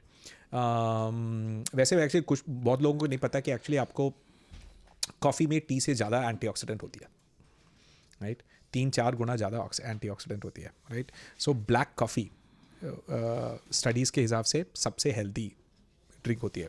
मतलब हर 30 साल का डेटा है, मतलब लिवर का फंक्शन, हार्ट का फंक्शन, डायबिटीज़ प्रिवेंशन, सबका इफेक्ट ब्लैक कॉफ़ी से होता है। चाय का इतना एविडेंस नहीं है। अब ब्लैक कॉफ़ी लेते हैं, लेकिन लोग ग्रीन टी करके पीते रहते हैं, उसका कोई एविडेंस नहीं है। ये बात किसी और ने भी कही थी। आप तो ब्लैक कॉफ़ी लेते, मानव कॉल भी ब्लैक कॉफ़ी ले रहे थे ना? हाँ, अगली बार से दूध से भी आप ले सकते हो। ओनली प्रॉब्लम कि दूध का इतना कैलोरी है। अगर आप 4 कॉफ़ी दिन में पीते हो दूध के साथ, 1000 कैलोरी हो गया। ये तो गड़बड़ है ही। तो अब फिर आपको खाना कम करना पड़ेगा। हाँ। अच्छा, कुछ वो है मिथ्स, जल्दी बात कर लेते हैं उस पे। कुछ पे तो आपने बात करी थी। वैसे दूध के साथ मीठा खाना हेल्दी नहीं होता, ऐसा कुछ नहीं है। सुना आपने? ये कॉम्बिनेशन रूल्स जो है, हाँ, ये 1000 साल पहले, 2000 साल पहले, उनका स्पेसिफिक कंडीशंस, एक स्पेसिफिक लोकेशन में, एक स्पेसिफिक एलर्जी के हिसाब से, बिना रेफ्रिजरेशन। नॉर्मली दूध का इतना रूल्स होता है क्योंकि वो दूध बहुत जल्दी स्पॉइल होता है। ओके, इसलिए। हाँ, मछली मीट का भी इतना रूल्स होता है क्योंकि वही, सो इसीलिए कॉम्बिनेशन रूल बना दे, इसको इसके साथ मत करो, इसके साथ कॉम्बिनेशन मत करो। ये सब जब फ्रिज आया ना, इन सब रूल्स का बस आप छोड़ दो। कुछ नहीं है, कुछ नहीं। दूध मछली वाला नहीं, कुछ नहीं है एक्चुअली। मेडिटेरेनियन में आप, इट्स सिंपल सी चीज़ है, आप गूगल करके देख लो, रेसिपी सर्च, गूगल में सर्च करके देख लो कि ऐसे रेसिपीज हैं जिसमें मछली और दूध यूज होता है, और आपको पता चले काफ़ी सारे होंगे मेडिटेरेनियन में। वो लोग तो इंडियन से 20 साल ज़्यादा रहते हैं उम्र में, जिंदा। बढ़िया। और घी से वेट बढ़ता है। अगर आपका पूरा दिन में कैलोरीज एक्सीड होता है तो वेट बढ़ेगा। अच्छा। अगर आपका कैलोरीज दिन का रिक्वायरमेंट से कम है और उसमें घी भी खा रहे हो, फिर बढ़ेगा नहीं। ये सिंपल सी मैथमेटिक्स है। घी का यही रिस्क है कि अगर आपका फैमिली में कार्डियोवैस्कुलर डिजीज का रिस्क है, हार्ट डिजीज का रिस्क है, तो घी सैचुरेटेड फैट है, तो उसका थोड़ा केयरफुली रहना है। तो आप थोड़ा अनसैचुरेटेड फैट भी मिक्स कर लो, राइट? बट ये भी थोड़ा कॉम्प्लिकेटेड सा है, बिकॉज मैं जब छोटा था, घी का बहुत बैड इमेज था, सैचुरेटेड फैट है, हार्ट डिजीज आएगा करके, राइट? फिर अभी घी सुपर फूड हो गया है, राइट? क्योंकि रिसर्च थोड़ा ट्रिकी है, मतलब कुछ लोगों के लिए कोई प्रॉब्लम नहीं होता, बट फंडामेंटली प्रॉब्लम यही है कि अगर आप पूरे दिन में कैलोरीज एक्सेस खा रहे हो तो वजन बढ़ेगा। तो है। बट यही याद रखना है कि 1 टीस्पून घी में, 1 ग्राम घी में 9 कैलोरीज हैं। 1 टेबल स्पून घी में आपको बहुत सारे 100 कैलोरी हो जाएगा, राइट? तो इसमें वही प्रॉब्लम है। तो आपको याद रखना पड़ेगा कि बहुत जल्दी कैलोरीज बढ़ जाएंगे। चावल रात भर रखने से अनहेल्दी हो जाता है? एक्चुअली हेल्दी होता है, क्योंकि ये एग्जैक्ट ऑपोजिट है, राइट? अगर फ्रिज में रखेंगे तो, राइट? आप बाहर रखेंगे तो फंगस या बैक्टीरियल इन्फेक्शन होगा। जो भी स्टार्च है, चपाती या चावल, राइट, जब पकता है तो उसका एक रिएक्शन होता है जेलाटिनाइजेशन, वो पानी अब्जॉर्ब करके बड़ा होता है, वो स्ट्रक्चर बढ़ जाता है। फिर वो जब हीट ऑफ करते हैं तो फिर वो क्रिस्टलाइज हो जाता है फिर से, और वो जब क्रिस्टलाइज होता है वो थोड़ा ड्राई सा हो जाता है, राइट? तो रोटी का वही होता है, जो रोटी को फ्रेश खाना है तो ड्राई बासी रोटी नहीं खाना, राइट? किसी को अच्छा नहीं लगता। चावल का भी वही होता है। एक एडवांटेज है, जब वो स्टार्च रेट्रोग्रेड, मतलब फिर से रिक्रिस्टलाइज होता है, वो रेजिस्टेंट स्टार्च बन जाता है, मतलब उसको डाइजेस्ट करना टाइम लगता है। वो आपका ओवरऑल मेटाबॉलिक हेल्थ के लिए अच्छा है। इसलिए आप अगर चाइना में, साउथ ईस्ट एशिया में देखोगे, फ्राइड राइस बनता है पुरानी राइस से, फ्रेश राइस से नहीं बनता, राइट? और उसका ग्लाइसीमिक इंडेक्स लो होता है। जो एक्चुअली अगर आपके घर में डायबिटिक पीपल हैं और उनको चावल अच्छा लगता है, तो चावल को फ्रिज में रख के नेक्स्ट डे माइक्रोवेव में हीट करके दे दो, सही भी रहेगा। उसका रेजिस्टेंट स्टार्च का एडवांटेज भी रहेगा और गर्म भी होगा। ऐसे नहीं है कि आपको कोल्ड खाना है, राइट। ये एक्चुअली ये काफ़ी कॉमन हैक है जो डायबिटोलॉजिस्ट और ये सब बोलते हैं कि आप हाँ राइस को नेक्स्ट डे खा लो। फास्ट फूड के साथ सलाद खाना हेल्दी हो जाता है ये तो मैं ही कह सकता हूँ। हाँ नहीं सी प्रॉब्लम ये है कि आप ये लोग बोलते हैं ना कि मैंने आज बहुत एक्सरसाइज कर लिया तो मैं चीट मील खाऊंगा करके। ऐसी चीज़ नहीं होती अनफॉर्चुनेटली। अब आप जब आप चीटिंग करते हो तो चीटिंग ही है, राइट। उसका डैमेज आप एक्सरसाइज से कैंसिल नहीं कर सकते, उसकी क्षति पूर्ति नहीं हो सकती। सो इसीलिए आपको बस आपका ऐसे नहीं कि लाइफ में हेल्दी ही खाना है, सैलेड ही खाना है, उसमें क्या पॉइंट है, राइट। फ्रेंड के साथ मिलना है तो चाट खाना है, तो बस आपका पूरा परसेंटेज का गेम है। अगर आप जनरली पूरा हफ्ते में हेल्दी तो आप एंजॉय कर लो 1-2 दिन ना, क्या है लाइफ में और क्या है। ये क्या कह रहे हैं भाई साहब, फ्रूट रात में नहीं खाते? वैसे तो एक लॉजिक है, मतलब आप अगर सोने के 4 घंटे पहले अगर आप डिनर खाते हो तो सबसे बेहतर है, क्योंकि आपका डाइजेशन, आपका इंसुलिन लेवल और शुगर लेवल अगर नॉर्मल आ जाएगा तो आपका स्लीप क्वालिटी बढ़ता है। हाँ। और इंडिया में जितना हम फूड या डाइट और इंग्रेडिएंट और इन सब के बारे में सोचते हैं, सबसे बड़ी मोस्ट इंपॉर्टेंट चीज़ होती है स्लीप, बिकॉज मैक्सिमम बॉडी का रिपेयर स्लीप में होता है। जितना स्लीप आप अफेक्ट करते हो उतना का नेगेटिव इफेक्ट होता है, आपको रियलाइज भी नहीं होगा, राइट। और जितना आप स्लीप का क्वालिटी बढ़ा देते हो उतना बेहतर है, राइट। तो इसमें सिंपल सी चीज़ है, आप जितना पहले खा लो, मतलब सनसेट के टाइम में खा लो और 4 घंटे के बाद सो जाओ, बेहतर है, राइट। अगर आप 7 बजे खा लो तो 11 बजे सो लो, राइट। एक ये चीज़ ठीक है। सेकेंड चीज़, जितना आप डिनर के टाइम कार्बोहाइड्रेट्स कम करते हो वो बेटर है। जितना इंसुलिन, बिकॉज आपका इंसुलिन रेजिस्टेंस ज़्यादा रहता है नाइट टाइम पे। आप कार्बोहाइड्रेट्स खाना तो मॉर्निंग खा लो, लंच में खा लो, डिनर पे प्रोटीन और ये सब खा लो।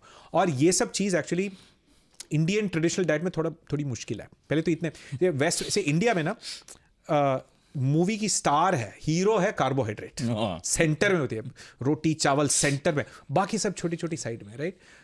वेस्ट में स्टार होती है प्रोटीन, सेंटर में होता है चिकन ब्रेस्ट स्टेक, वो सब बीच में फिश होता है, राइट।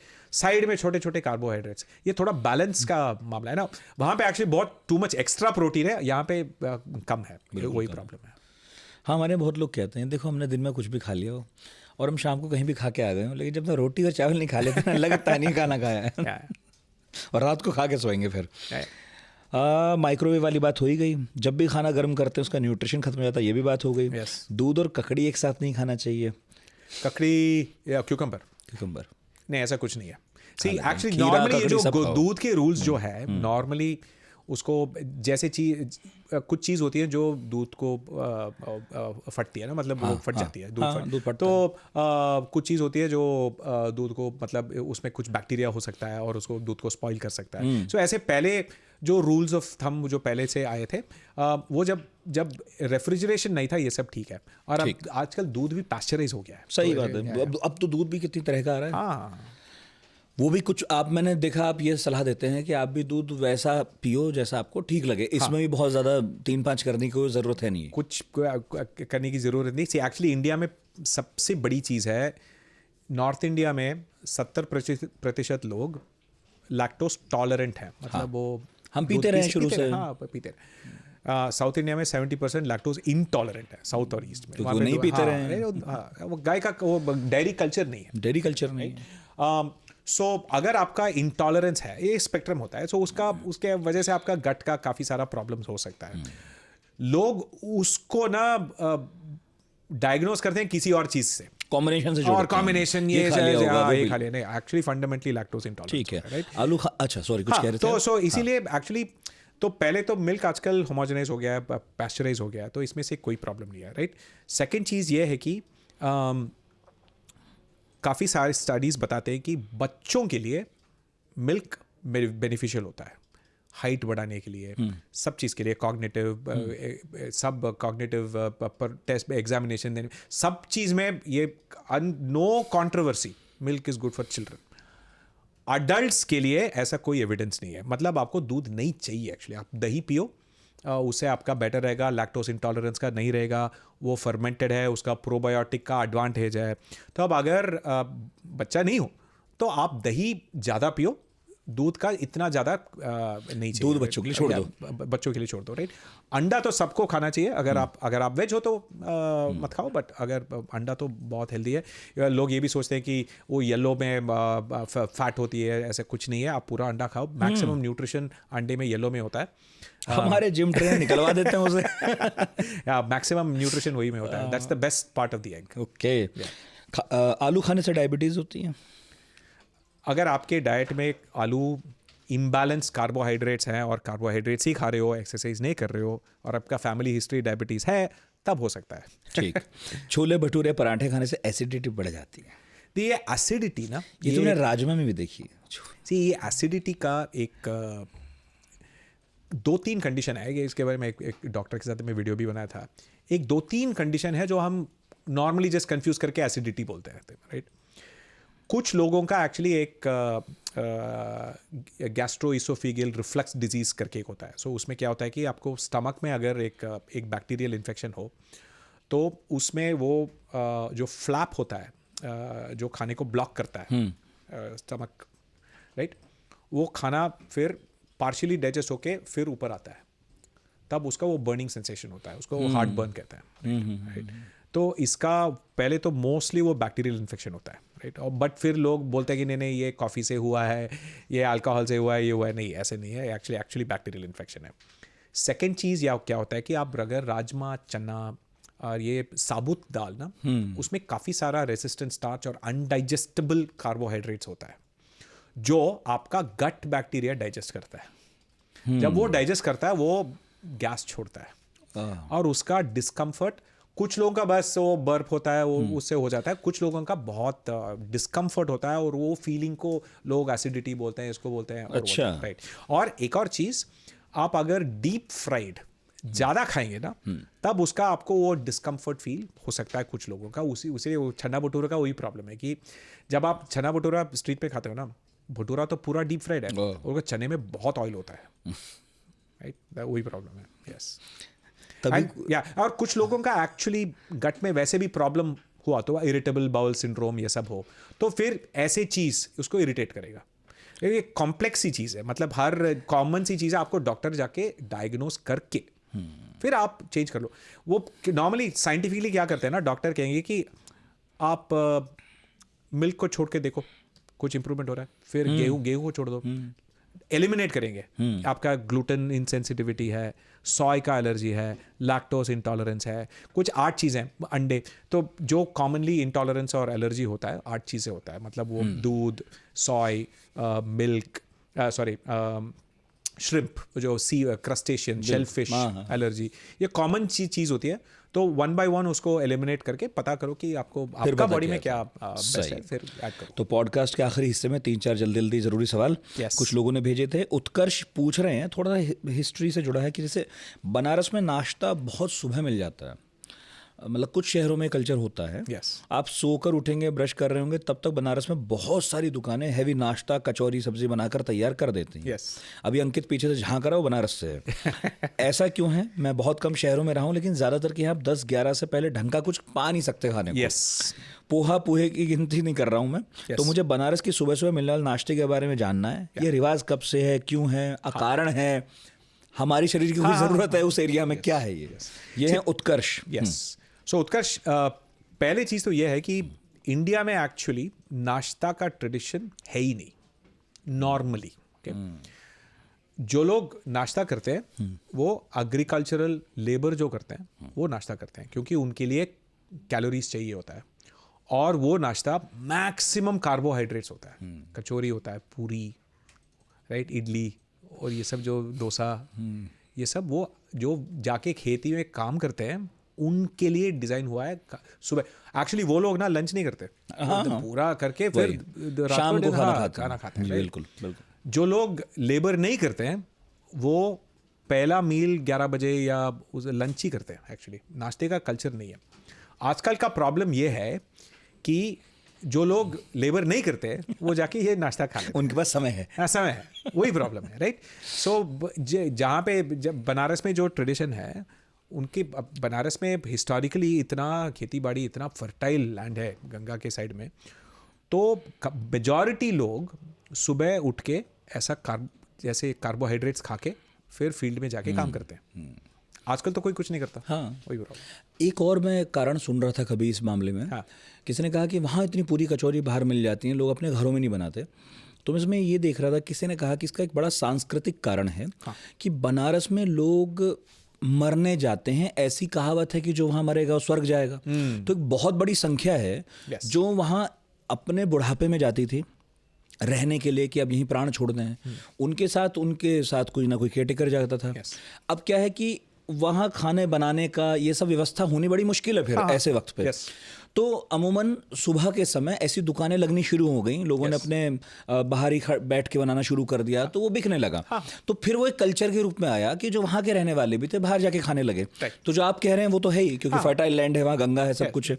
और एक ये भी कारण दिखाई देता है कई बार, नहीं, क्योंकि ऐसे फूड हिस्ट्री ना कॉम्प्लिकेटेड सी चीज़ है, मतलब एक रीज़न नहीं होती, काफ़ी सारी रीज़न कैसे क्या बन गया। हाँ, राइट। और इसमें एक और फैक्टर है कि आप अगर Indian food particularly north India में ना एक आयुर्वेदा में कच्ची और पक्की फूड की कच्चा और पक्का खाना है। हाँ, बिल्कुल। सो उसमें नॉर्मली क्या होता है, पक्का खाना डीप फ्राइड होता है, बिल्कुल, क्योंकि वो स्पॉइल नहीं होता है, राइट। और ये जो एग्रीकल्चरल लेबर करते हैं उनका घर छोटा सा होता है, वो ऐसे हाई कैलोरी ऑयल में फ्राई करके ऐसा दे डोंट हैव, राइट। तो उसके लिए वो बाहर ही खाएंगे वो। तो जब बाहर खाना है तो स्टीम करेगा नहीं, क्योंकि उससे स्पॉइल हो सकता है, राइट। जैसे एक्चुअली साउथ में जो इडली होता है वो फर्मेंटेड होता है ऑलरेडी, तो इसीलिए वो स्लाइटली सेफ है, राइट।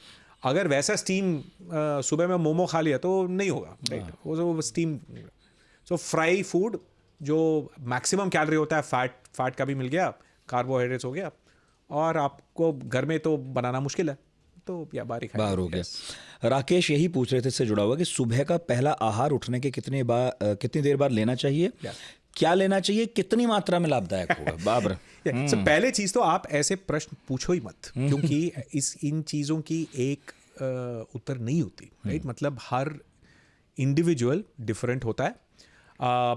आपका जो डाइट है, आपका बॉडी को आपको देख के, आपका लाइफस्टाइल से आप टेस्ट कर लो, राइट। अगर आप सुबह में कॉफ़ी पी रहे हो तो आपको आफ्टरनून में बहुत नींद आती है, तो कॉफ़ी मत पियो, राइट।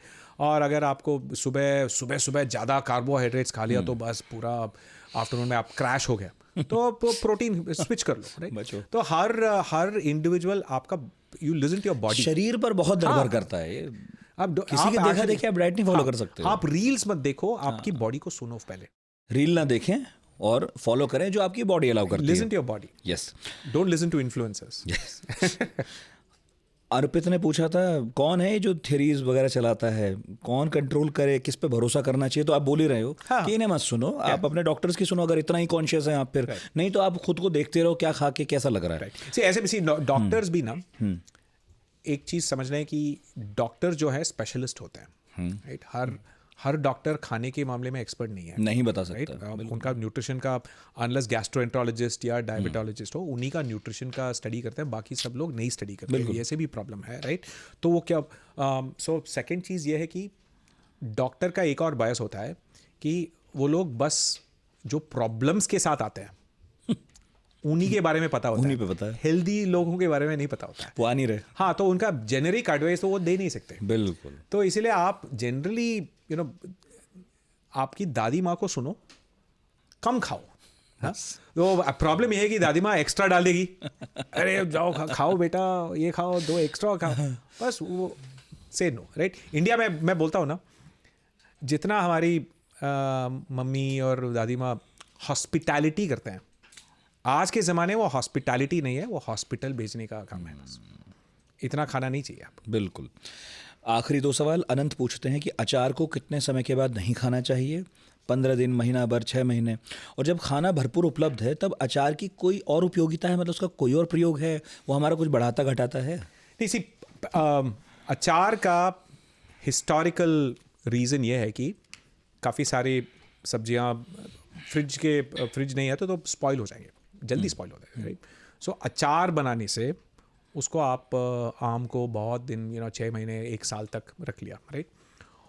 उसका साइंस है कि 2 टेक्निक है। एक तो आप नमक डाल के उसको फर्मेंट कर लिया, राइट। सो एक फर्मेंटेशन से वो बैक्टीरिया क्या करता है, वो लैक्टिक एसिड बनाता है। वो लैक्टिक एसिड बाकी बैक्टीरिया फंगस को प्रिवेंट करता है। ओके। तो लैक्टिक एसिड हार्मलेस है और लैक्टिक एसिड बैक्टीरिया हार्मलेस है, राइट। सो वो दही का वही फॉर्मूला है, इडली का वही फॉर्मूला है, राइट। सो तो हम उसकी शरण में चले गए कि ये लैक्टो फर्मेंटेड ट्रेडिशन, एक पिकल एक है। दूसरी चीज, उसको तेल के अंदर डाल देना, डाल दिया। सो तेल के अंदर ऑक्सीजन नहीं है तो आपका ये स्पॉइल नहीं होगा, राइट। उसने नमक भी डाल दिया, तेल भी है, तो ये एक और टेक्निक है। तीसरी टेक्निक है कि एसिड डाल दिया, मतलब जैसे कुछ सोसाइटीज में विनेगर में प्रिजर्व करते हैं, सिरके में डालते हैं। हाँ, सिरके में डालते हैं, तो इससे भी वो प्रिजर्व हो जाता है। ऐसा कोई रूल नहीं है कि कितना दिन वो लास्ट करेगा। बस आपका use your eyes and nose, right. अगर उसमें फंगस दिख रहा है तो मत खाओ, राइट। थोड़ा फनी सा स्मेल आ रहा है तो मत खाओ, राइट। ऐसा थोड़ा बहुत टेस्ट करके देख लो, कुछ नहीं होगा, राइट। खुशबू कितनी ज़रूरी है खाने में? खुशबू खाने का एक्सपीरियंस में 80% है। अरोमा। इसीलिए जब आपका कोल्ड होता है तो आपको खाना मज़ा नहीं आता, बिकॉज खाने का एक्चुअली हम लोग सोचते हैं कि टंग से, टेस्ट बर्ड से ये होता है, उससे बस 5 का होता है ना, सॉल्ट, स्वीट, नमक, तीखा, ये सब ना। लेकिन 80% फ्लेवर खुशबू से आती है, right. We have 10,000 different molecules our noses can detect. Actually आपको जो इंडिया मसाला जो है फंडामेंटली खुशबू का है। अगर आप पूछेंगे मसाला का टेस्ट क्या है, कड़वा है, उसका बस प्योरली अरोमा है। अगर आपका कोल्ड है ना, आप एक कार्डमम या पेपर खा के देखो, बस कड़वा ही रहेगा और कुछ नहीं होगा, राइट। तो इसीलिए जब कोविड के टाइम में काफ़ी सारे लोग को महीने भर एक्चुअली स्मेल गया था ना, तो खाने का बहुत मुश्किल होता था, वेट लॉस होता था, क्योंकि आपको उस समय, इसीलिए जब बुखार होता है, अगर आप देखोगे ना इंडिया में क्या खिलाएंगे, खिचड़ी खिलाएंगे। उसका क्या होता है कि उसमें पहले तो सॉल्ट रहता है, राइट। सो सॉल्ट एक्स्ट्रा रहता है तो आपको at least you will taste salt, right.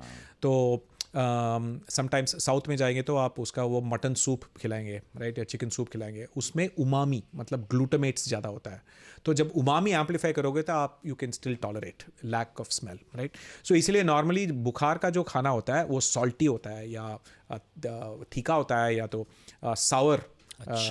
ये सब क्यों आपको you have to maximise taste, मतलब उसे थोड़ा एक्सट्रीम पे ले आते हैं। हाँ, एक्चुअली जब फ्लाइट पे जाते हैं ना, प्रॉब्लम ये है कि नोज ड्राई हो जाती है, आपको एक्चुअली स्मेल नहीं कर पाते हो, इसीलिए फ्लाइट में खाना बुरा अच्छा लगता है, अच्छा लगता है। खाने का कोई प्रॉब्लम नहीं है, आपका प्रॉब्लम है। आपने तो मुक्त कर दिया उन्हें इस आरोप से कि तुम खाना खराब दे रहे हो। हाँ, अगर आप फ्लाइट में जा रहे हो, आप लॉन्ग फ्लाइट में जा रहे हो और दो बार तो खाना खाना है और आपको एंजॉय करना है, तो एक वेट वाइप ले लो। और आपका नाक को थोड़ा नाक पोंछते रहो थोड़ी देर, हाइड्रेट। एक स्प्रे भी मिलता है, अच्छा, नेजल स्प्रे।